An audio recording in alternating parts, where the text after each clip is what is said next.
Binalot ng katahimikan ang paligid nang magharap na ng personal si Renz Abando at Dub Nation head coach Steve Kerr. Hindi makaimik ang high-flying star ng anyang KGC dahil tila ba nangangarap siya o lahat ng nangyayari ay imahinasyon niya lang. Hindi niya mapaniwalaan ang mga katagang lumabas sa 9-time NBA champ. "I want you in my team. You will learn a lot from the team, and Steph."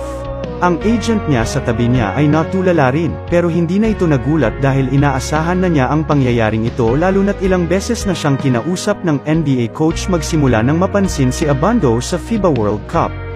Napakaraming tumatakbo sa isip ng 25-year-old Ilocano pride dahil nalalapit na rin ang FIBA Asian Cup at pinangako niya sa sarili niyang maglalaro siya para sa bayan. Pero nakahain na sa kanya ang once-in-a-lifetime na pangarap at ang mismong NBA coach pa ang nagre-recruit sa kanya. Bakas sa mukha niya ang hesitasyon kaya sabi ni